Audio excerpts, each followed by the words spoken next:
Hello and welcome to Pickleball Therapy, the podcast dedicated to your pickleball improvement. My name is Tony Roig. I am a dedicated pickleball professional holding the highest accreditation available in the sport as a master teaching professional, and I'm also a senior pro pickleball player. My dedication, as well as that of my partner CJ Johnson, is to help you in your pickleball journey as much as we possibly can. And that includes not just, how to hit balls on the courts, which is important. It also includes your mind, which is pickleball therapy, as well as your relationship with pickleball, which again is pickleball therapy. This is episode 142 of our podcast. What that tells you is that we are serious about bringing you this sort of content. We are not. There's many podcasts out there that stopped at episode 15, at 20, at 12, and no criticism of those podcast content creators. That's their choice and how they want to handle themselves.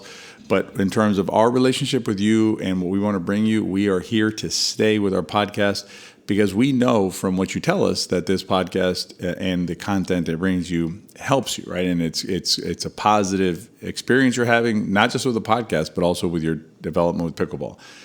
I say it at the end of every podcast, but this time I'm going to say it at the beginning. If you have a friend out there who maybe is struggling with the game, maybe needs some help, right? They could use some reframing of their relationship with pickleball. Please do share the podcast with them.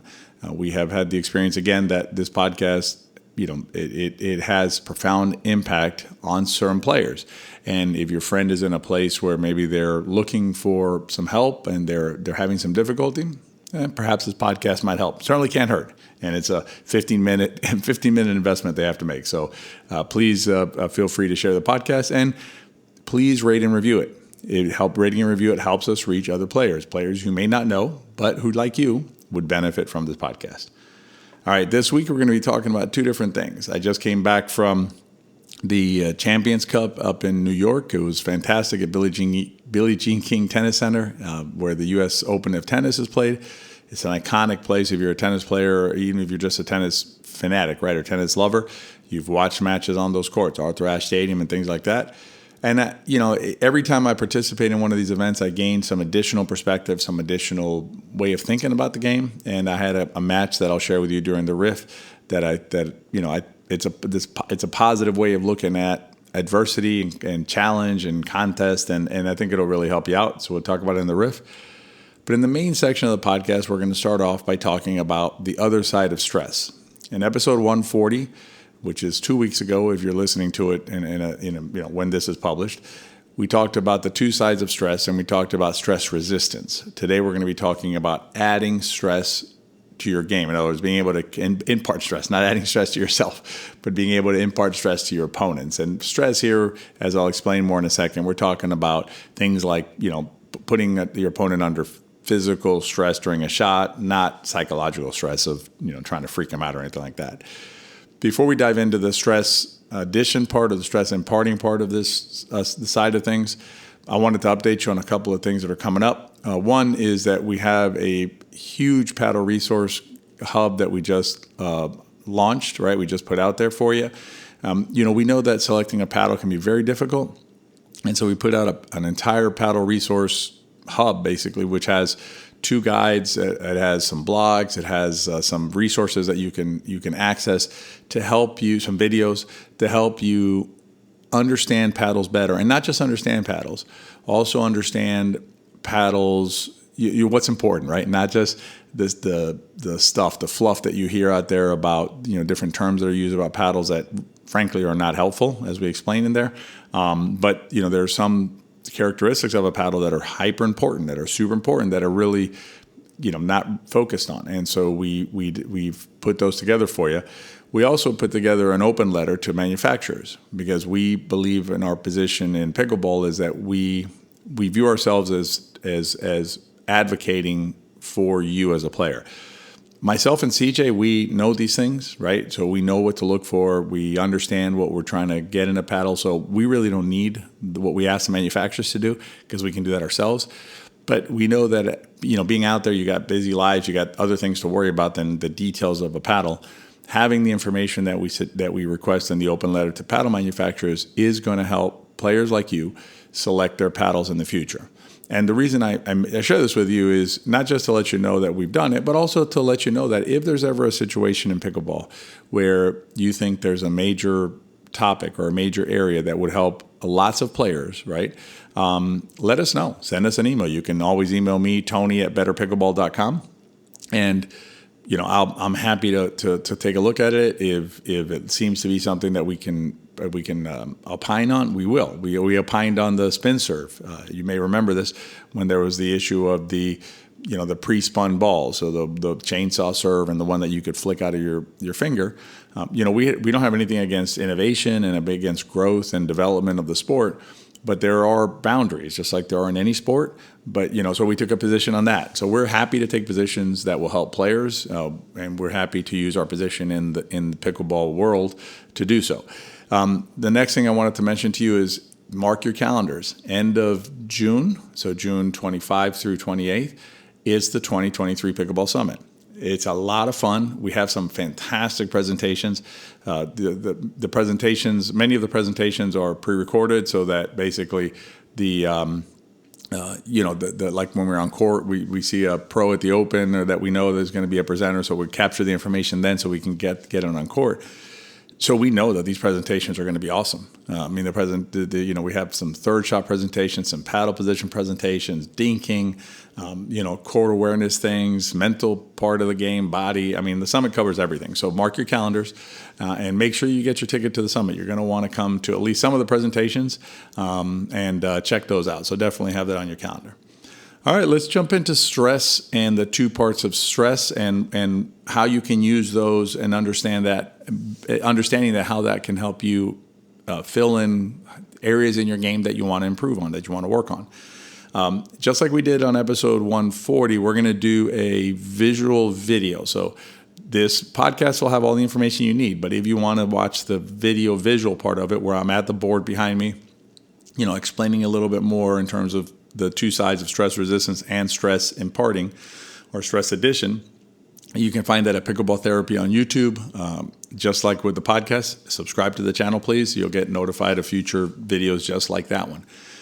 But in terms of stress, thinking of the two sides of stress as a pickleball player, there's the side of stress that we talked about more at episode 140, which is the side of stress that has to do with resisting it, meaning when you're under attack, even just general stressors. I can tell you that this last week when I was playing in New York, I could see players get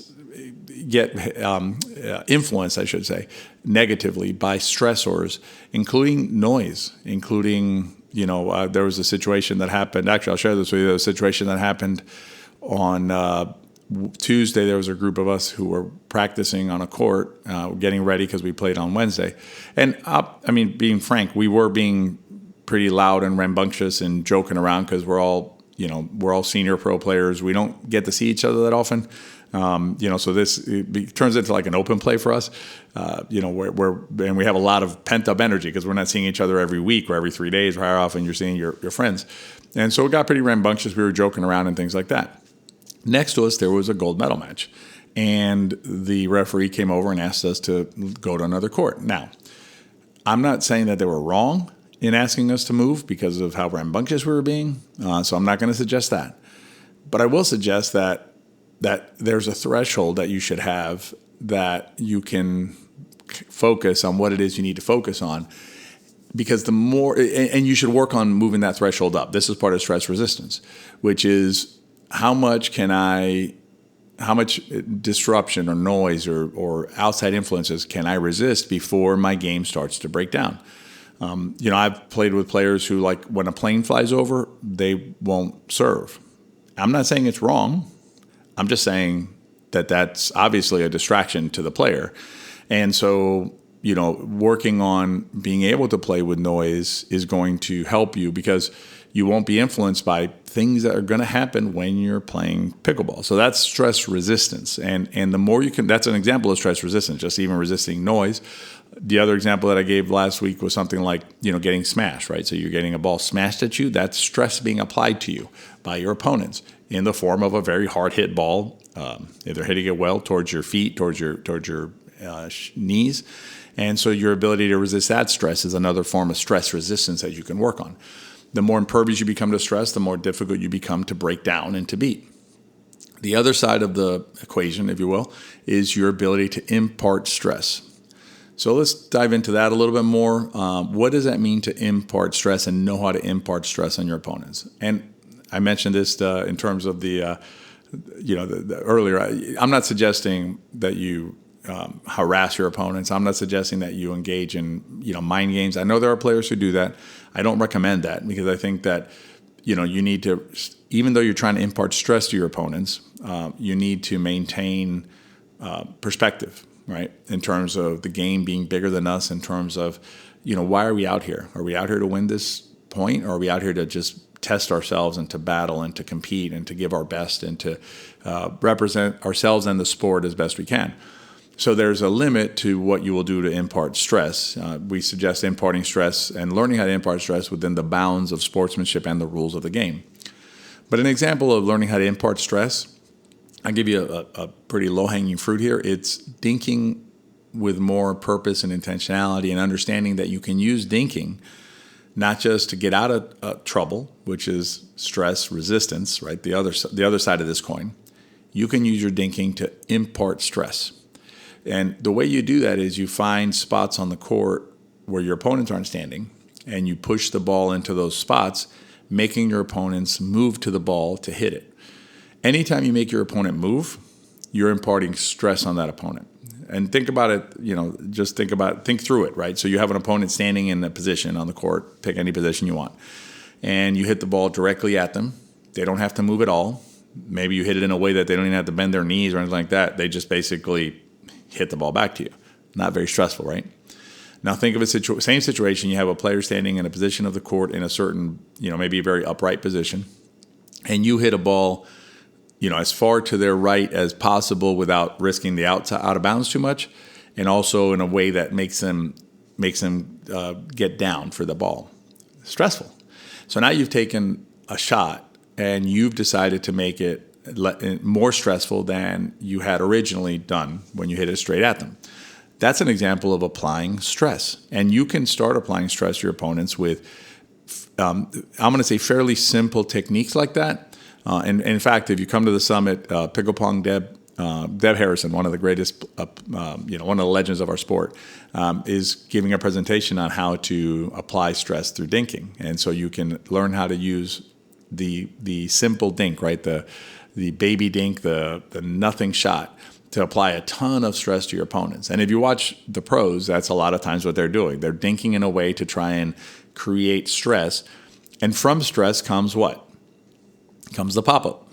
And then if you get the pop-up, then you apply more stress through your put away. So you can think about applying stress in different ways. Another example of applying stress would be a deeper return of serve. The deeper your return of serve, the higher the stress on your opponent. The shorter your return of serve, the less stress on your opponents.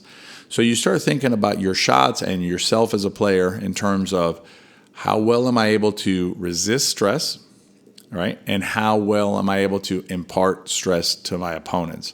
And that having that both sides of that, building both sides of that as a player is how you're going to become a truly well-rounded player. Now, I want to be clear about this. It is more beneficial to you to first learn how to resist stress. The more you can resist stresses, all sorts of stresses, the more difficult it is to break you down as a player. You become the wall. You become that player that just doesn't make a mistake. Now, you may not be hitting those, sexy shots. You may not be hitting, amazing dinks that are putting stress on your opponents. But simply by resisting stress, most times your opponents will break down first. So your opponents will have a break in their game. They'll miss a shot. They'll put it in the net, or they'll hit it long or wide, and you win the rally that way. Now, if you can't resist stress, and all you can do is impart stress, it's going to be difficult for you to advance and to improve. Because what will happen is invariably you're going to run into somebody who has better ability to resist your stress, and if they can hit the ball back once or twice and you're done, it's pretty easy for them to resist that stress. They just know, I just got to reach that ball that you hit to my side, get it over the net once, maybe hit a second one, and you're going to miss your next shot. Then it's not going to, your stress imparting won't be as effective as if you're the wall first and then able to impart stress. And I'll give you an example of this. If you watch the Johns brothers, okay, so Colin Johns and Ben Johns, the best pickleball doubles team in the world, watch them play a match. And we can get carried away with some of the excitement, right? The bang bang and the Ernie or the exciting stuff. But if you really watch their play is based on stress resistance first. They are going to not make a mistake. They are going to and by being stress resistant, they actually create stress. Right? That's another wrinkle that we'll talk about more in depth in another podcast. But by being able to resist stress, their opponents start feeling like a chokehold is being applied to them, and so they just get constricted out there, and eventually the Johns team comes out ahead. Yes, there's some exciting shots they hit. There's some really highlight-worthy stuff, but that's not how they're winning, because other teams are hitting highlight-worthy shots too, not having the success of the Johns brothers. And speaking of that, Colin Johns will be at the summit, and he's going to be talking about discipline. Now, you may look at that and go, "Oh, geez, discipline. I don't, it's like eating broccoli or something." You're going to want to see that. If you listen to this podcast and you're serious about improving, you're going to want to watch Colin's presentation on discipline at the summit, because that's his greatest strength, I would suggest. He has great shots, but his greatest strength is actually his discipline when he plays.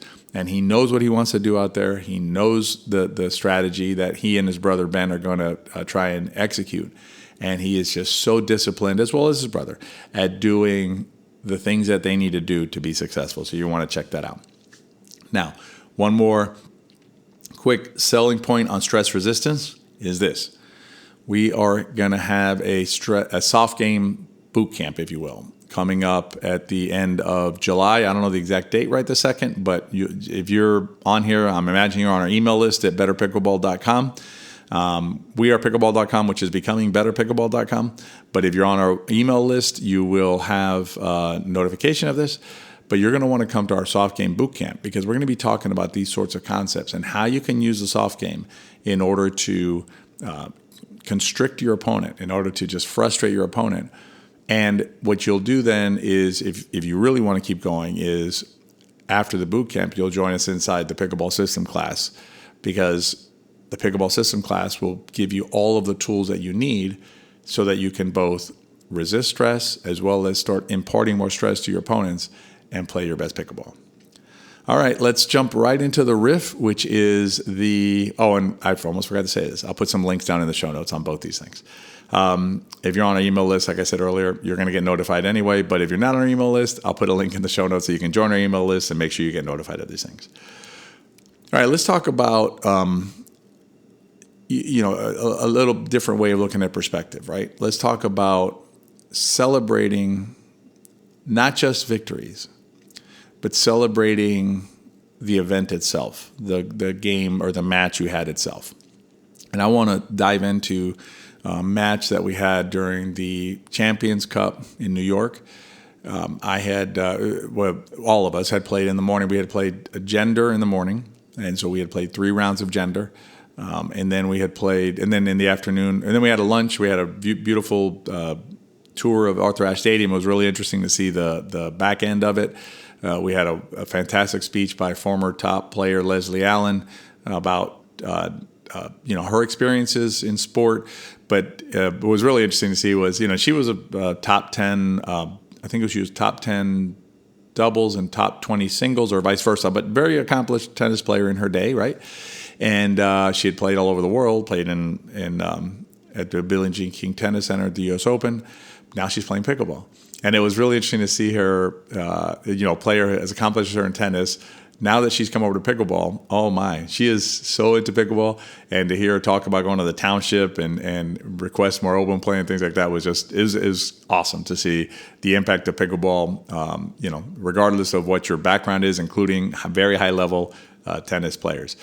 But then after lunch, we had our mixed doubles, and me and my partner Pam went out to the court to play Kelly and Bill.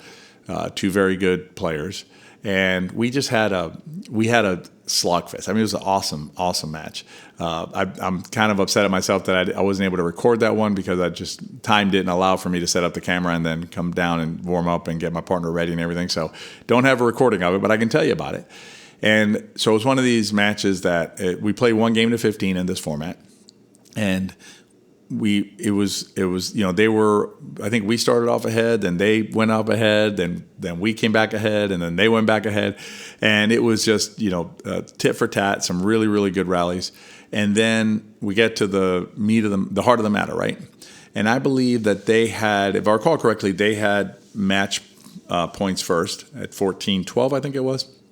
And we ended up fending those off. At some point, we end up 14-14. Then they end up 15-14. And then we tie it up at 15. And ultimately, they end up prevailing 17-15. Okay? Fantastic match. I mean, just a great match all the way around. They made adjustments. We made adjustments. They made great plays. We made great plays. They made mistakes. We made mistakes. I mean, it's everything that pickleball is. And we got done. And I could tell that Pam, my partner, felt kind of down about it, right? Kind of upset that we had lost. And so I said, Pam, that was a fantastic match. And it was. Objectively, it was just a fantastic match.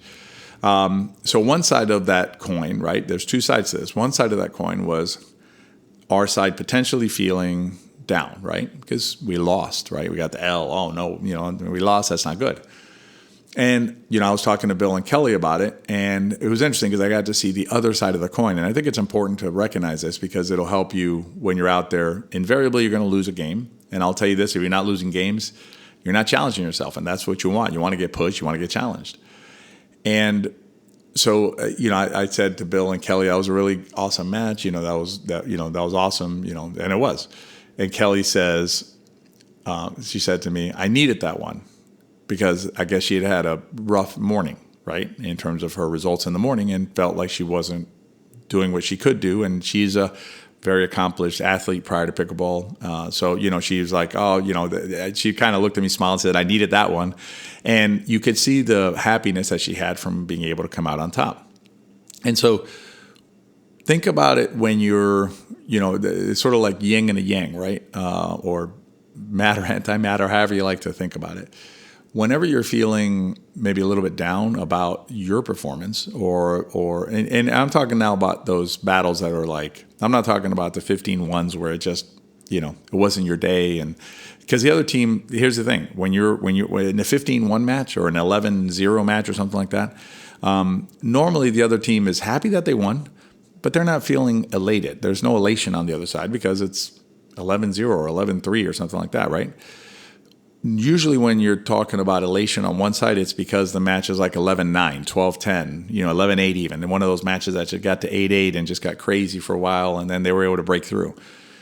So the way to think about it is that maybe the worse you're feeling about it, on the other side of the court, of the net, there's a team that feels opposite well about it. And the reason I tell this to you is because I want you to use that to maintain a more balanced perspective about what's happening on the court, when you win or when you lose, understanding that there's joy on the court, even in a loss in a hard-fought battle. In that 17-15 match, there was nobody on that court needed to put their head down. Nobody on that court needed to be upset that we had lost that match. We did everything we could. Credit to Bill and Kelly for doing everything that they could. And again, they are out there competing as hard as we are. They're out there giving it their all, just like we're giving it our all. And if you're playing this game, it has a score, and sometimes you're the winner, and sometimes you're not the winner. But I don't know that makes you the loser. That's why I didn't use that term there. It just makes you the team that didn't get to the score before the other team did in that particular situation. And remember the other side of the coin, that there's somebody on the other side that is very happy that they won.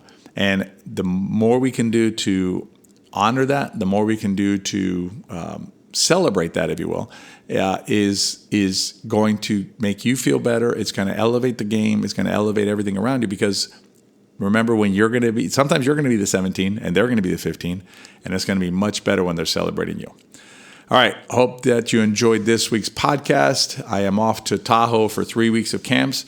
Please make sure you join us for the summit. I'd love to see you at the soft game boot camp and hopefully in the next system class. If you're not already in the system, it's just an amazing way to learn how to play pickleball. And you'll hear it at the boot camp, but there's no obstacles to joining the system. You can join the system no matter where you're at in life or what's going on. It's very important for CJ and I to be able to help any player out there who wants to improve as a pickleball player. As I said at the beginning, please rate and review the podcast. It helps us reach other players. And as always, share the podcast with your friends. If you enjoyed it, they probably will too. Have a great week, and we'll see you next time.